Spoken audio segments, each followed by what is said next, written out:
সম্মানিত দর্শক আসসালামু আলাইকুম। আজকে দেখাবো আপনাদের 44 থেকে 48 সাইজ পর্যন্ত কামিজের সালোয়ার কাটিং এবং কুচিদার সালোয়ার কাটিং কিভাবে কাটিংটি করবেন। সম্পূর্ণ ভিডিওটি ধৈর্য সহকারে স্ক্রিন না করে দেখুন। চলুন আমরা কাটিংটি দেখে আসি।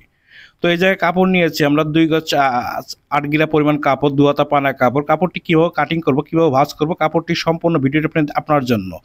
তো আপনি যদি ধৈর্য সহকারে ভিডিওটি দেখেন তাহলে অবশ্যই আপনি 48 থেকে 44 থেকে 48 সাইজ পর্যন্ত কামিজের সালোয়ার কাটিং কীভাবে কাটিংটি করতে হবে তাহলে সম্পূর্ণ ভিডিও আপনার দেখতে হবে। তো কাপড়টা আমরা কীভাবে ভাঁজ করতেছি, তো কাপড়টা আমরা ঠিক 4 পার্ট করে এক জায়গা করে নিব আমরা।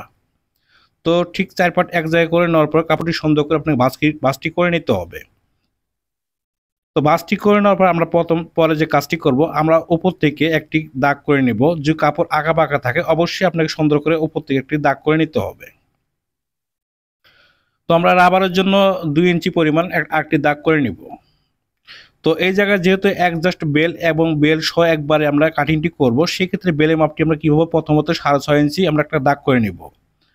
তো এই জায়গা থেকে মাঝখানে আমরা একটা দাগ করে নেব কাটিংয়ের জন্য। তো আমরা এই জায়গা থেকে তার নিচে আরেকটা দাগ করব। মোট আমরা 3টি দাগ এই জায়গায় আমরা করে নিব।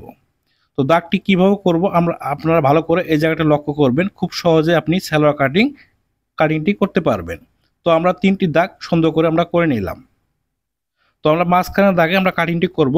ঠিক আমরা এই জায়গায় 3টি দাগই আমরা সোজা করে আমরা টেনে নিব। তো দাগগুলো সুন্দর করে আপনি 3টা দাগই আপনাকে সুন্দর করে টেনে নিতে হবে এবং আপনি যদি বেল সহ একবার আপনি কাটিং করেন তাহলে আপনি এই কাটিংটি দেখে সহজে কাটিংটি করতে পারবেন। তো আমরা উপর থেকে 6.5 ইঞ্চি বেলের জন্য বাড়তি রেখে আমরা ঠিক যেরকম করে সেলার মাপগুলো নেই ঠিক একই নিয়মে আপনাকে এই জায়গায় মাপগুলো নিতে হবে। তো আমরা এটা লম্বা নেব 37 ইঞ্চি লম্বা। তো 37 দাগ করে নিয়ে আমরা নিচের শিলার জন্য এবং এই জায়গা থেকে আমরা 2 ইঞ্চি পরিমাণ বেশি কাপড় নিয়ে আমরা এই দাগটি করে নেব। তো দাগটি করে নেওয়ার পর আমরা নিচের যে দাগটা আছে সুন্দর করে স্কেল দিয়ে সোজা করে আমরা দাগটি আর টেনে নেব।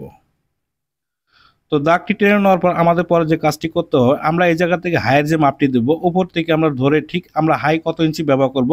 তো আমি এটা হাই দেব 30 ইঞ্চি পরিমাণ। তো 30 আমরা 2 ভাগ করে 1 ভাগ নেব আমরা এটা 15 ইঞ্চি। তো 15 ইঞ্চি আমরা একটা দাগ করে নেব। তো দাগটি করে নেওয়ার পর আমরা এই জায়গা থেকে রানের যে লুজটি হবে সেটা আমরা সোজা করে এই জায়গায় একটা দাগ সোজা করে টেনে নেব। তো দাগটি টেনে নেওয়ার পর আমরা এই জায়গায় যে মাপটি করতে হবে, তো আমরা রানের লুজ দেবো এটা 31 ইঞ্চি। তো 31কে আমরা 2 ভাগ করে 1 ভাগ নিব 15.5 ইঞ্চি আমরা দাগ করে নেব। তো নিচের লুজ নেব আমরা এটা 13 ইঞ্চি। 13কে 2 ভাগ করে 1 ভাগ নিব 6.5 ইঞ্চি এবং বাড়তি নেব এই জায়গায় সাইডে আমরা কাপড়টি 1 ইঞ্চি পরিমাণ। তো নিচের যে আমরা যেহেতু নিচে ফিটিং হবে সেক্ষেত্রে আপনাকে আইডিয়া করে নিচের মেজারমেন্টটি সুন্দর করে উপর দিকে উঠিয়ে নিতে হবে এবং সাইডের যে মেজারমেন্টটি আছে এটাকে আপনাকে সুন্দর করে মেজারমেন্টটি একসাথে আপনাকে উঠিয়ে নিতে হবে। তো ঠিক এই নিয়মে আপনাকে কাটিংটি করতে হবে। তো দাগগুলো সুন্দর করে করা হলো। এখন আমরা চলে যাব বেলের যে মাপটি আছে, বেলের মাপটা নেব আমরা এটা 52 ইঞ্চি। তো 52কে আমরা 4 ভাগ করে 1 ভাগ নিব 13 ইঞ্চি, হাফ ইঞ্চি আমরা শিলার জন্য নিয়ে নিব। তো ঠিক সুন্দর করে আপনাকে এই জায়গায় সুন্দর করে দাগটি সোজা করে টেনে নিতে হবে। তো দাগগুলো সুন্দর করে টেনে নেওয়ার পর আমরা যে এখন যে কাজটি করব, আমরা এখন কাটিংয়ে চলে যাব।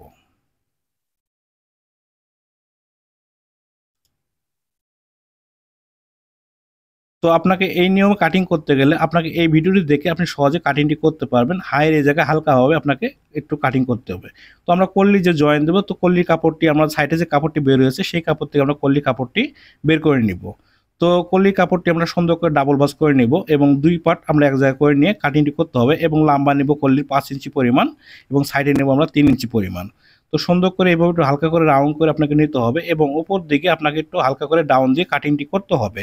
তো সম্মানিত দর্শক, আপনি দেখলেন কল্লি দিয়ে কুচিদার সালোয়ার কীভাবে কাটিং করতে হয় এবং কত সহজে করা যায়। তো সেই বিষয়টি নিয়ে আজকে কাটিংটি করে আপনাদের জন্য তৈরি করেছি।